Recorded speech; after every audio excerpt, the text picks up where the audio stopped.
नमस्कार मित्रांनो, आज आपण बघणार आहोत प्रेझेंट परफेक्ट कंटिन्युअस टेन्स.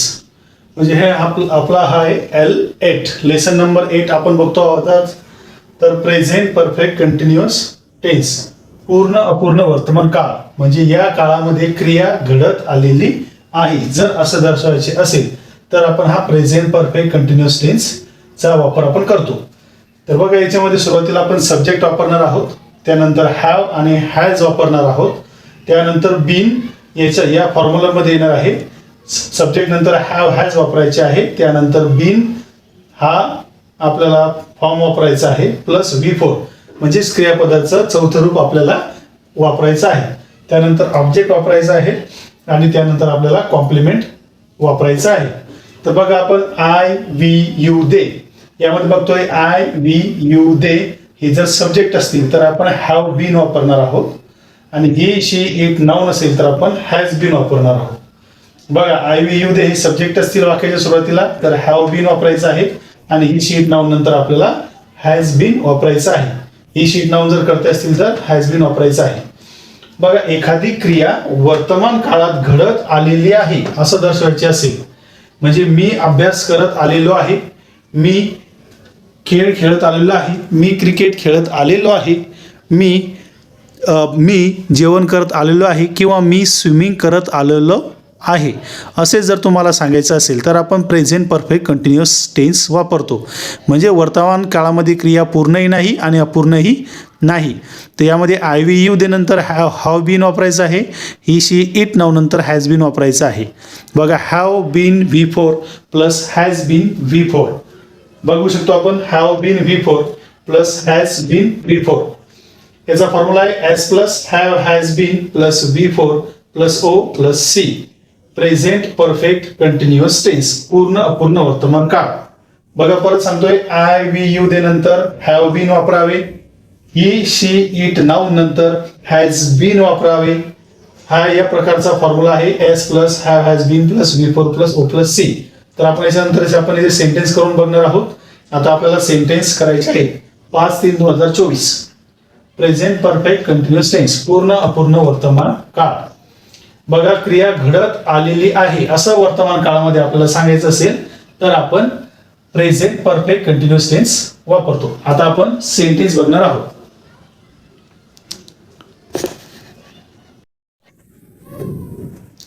बघा मित्रांनो, आपल्याला त्याचे सेंटेन्स बघायचे आहेत.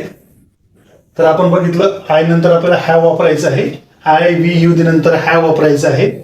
तर यामध्ये बघतोय आपण हॅव वापरला आहे, आय नंतर सब्जेक्ट नंतर हॅव वापरला आहे, त्यानंतर आपण बीन वापरला आहे, आणि क्रियापदाचं आपण चौथं रूप वापरलं आहे. बघा, हे क्रियापद चौथं रूप. पहिले सब्जेक्ट वापरला आहे, त्यानंतर हॅव हॅज पैकी आय या सब्जेक्टला हॅव लागते म्हणून हॅव वापरला. हॅव नंतर आपल्याला बीन वापरायचं आहे, त्यानंतर हे क्रियापदाचं आपण चौथं रूप यूज केलेलं आहे. हे बघा, प्लेइंग हे वापरलं आहे, त्यानंतर ऑब्जेक्ट वापरला आहे. हे झालं अफर्मेटिव्ह सेंटेन्स.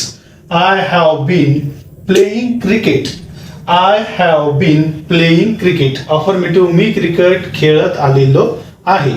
बघा, याच्यामध्ये हॅव बीनचा वापर केला आहे, आणि यानंतर क्रियापदाचं चौथं रूप आहे. बघा, आपल्या याच्यानंतर निगेटिव्ह सेंटेन्स बनवायचं आहे. तर आय हॅव नॉट, फक्त आपण इथं नॉटचा वापर केला आहे, बाकी वाक्य तसंच्या तसं.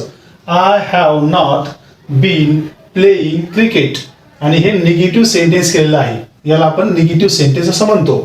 कारण याच्यामध्ये नॉटचा वापर झाला आहे म्हणून आपण याला निगेटिव्ह म्हणणार. या सुरुवातीच्या वाक्यामध्ये नॉटचा वापर नाही म्हणजे आपण याला अफर्मेटिव्ह म्हणणार. त्यानंतर हे जे हॅव आहे हे आपण सुरुवातीला घेतलं आहे तिसऱ्या सेंटेन्समध्ये, बाकीच्या वाक्य तसंच्या तसं. बघा, have I been playing cricket, आणि इथं शेवटी आपण क्वेश्चन मार्क दिलेला आहे, याला इंटरॅगेटिव्ह सेंटेन्स म्हणजेच प्रश्नार्थक वाक्य असे म्हणतो. त्यानंतर हॅव आय नॉट बीन, बघा, त्यानंतर आपण प्रश्नार्थ वाक्य तसं लिहिलं, यामध्ये फक्त नॉट ऍड केलेलं आहे. Have I not been playing cricket, interrogative negative, question mark दिला आहे. प्रश्नार्थी नकार, हा प्रश्न सुद्धा आहे कारण हॅव सुरुवातीला आहे, हा प्रश्न आहे.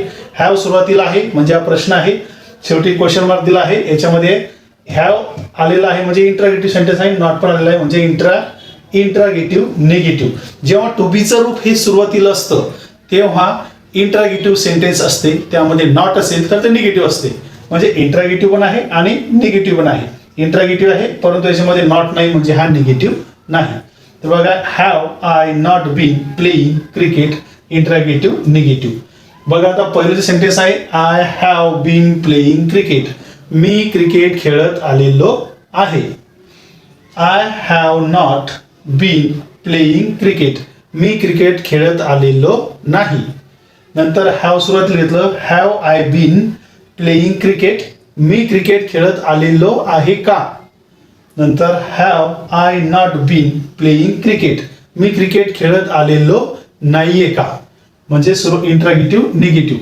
बघा परत बघा हॅव बीन प्लेइंग म्हणजे हॅव बीन यूज केला आहे क्रियापदाचं चौथं रूप. I have been playing cricket affirmative sentence, फॉर्म्युलानुसार V4 यूज करायचा आहे. आय हॅव नॉट याच्यामध्ये नॉट टाकलं आहे, नॉट नंतर बीन वापरला आहे. Playing cricket negative sentence. Have I been playing cricket interrogative sentence. Have फक्त सुरुवातीला घेतला आपण तिसऱ्या सेंटेन्समध्ये, बाकी वाक्य तसंच्या तसं आहे.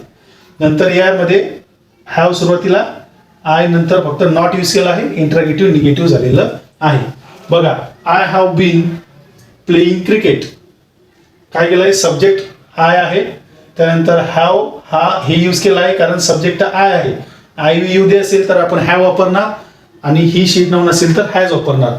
तर हॅव वापरावं की हॅज वापरावं हे सब्जेक्टनुसार ठरतं, ते आपण अगोदर बघितलं आहे. तर आय नंतर हॅव वापरलं हे ऑब्लिक मध्ये आहे, हॅव किंवा हॅज. बीन हे कंपल्सरी आहे, हॅव हॅज यापैकी एक घेतल्यानंतर बीन आपल्याला कंपल्सरी घ्यायचं आहे. त्यानंतर बीन नंतर एक क्रियापदाचं चौथं रूप आपल्याला कंपल्सरी घ्यायचं आहे, ऑब्जेक्ट आणि कॉम्प्लिमेंट असणारच.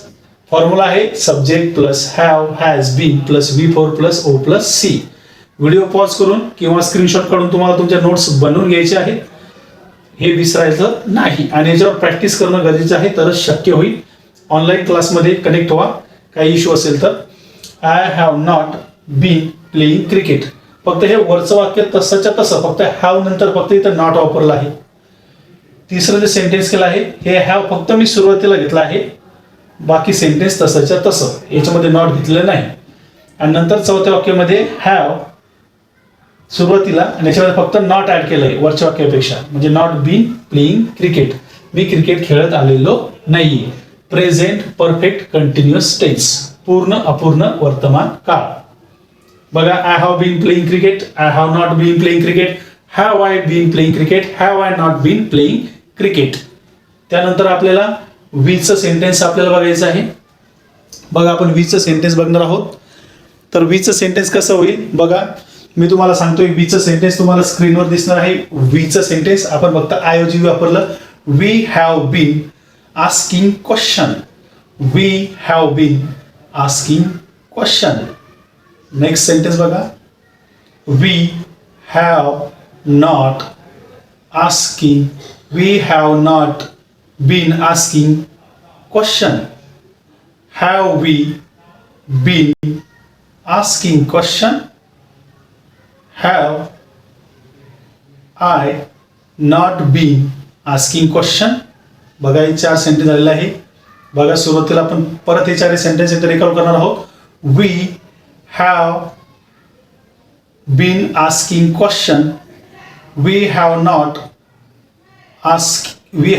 been asking question, have we been asking question, have we not been asking question. बघा हे सर्व सेंटेन्स तुमच्या स्क्रीनवर आहेत. वी चा वापर केला आहे. आय वी नंतर आपल्याला यूज करायचं आहे यू. बघा you have telling a story, you have been telling a story. बघा you have been telling a story. त्यानंतर आलाय you have not been telling a story, you have not been telling a story. Have you been telling a story? Have you not been telling a story? बघा हे 4 sentence झालेले आहे. I we you. त्यानंतर आपण देचा आता sentence आपण बघणार आहोत. बघा आता ही सेंटेन्स स्क्रीनवरचे सगळे तुम्ही उतरून घ्यायचे आहे, स्क्रीन पॉज करायची आहे किंवा स्क्रीनशॉट काढून घ्यायचा आहे. नंतर देचा आपण सेंटेन्स बघणार आहोत. बघा सेंटेन्स बघून घ्या. They have been swimming in the swimming pool. They have not been swimming in the swimming pool. Have they been swimming in the swimming pool? Have they not been swimming in the swimming pool? बघा हे sentence तुमच्या समोर आहेत. Pause करायचा आहे किंवा screenshot काढायचा आहे. बघा हे आय वी यू देचे सेंटेन्स झालेत. आता ही शीट नावाचे सेंटेन्स बघा. He has been telling lies. He has not been telling lies. Has he been telling lies? Has he not been telling lies?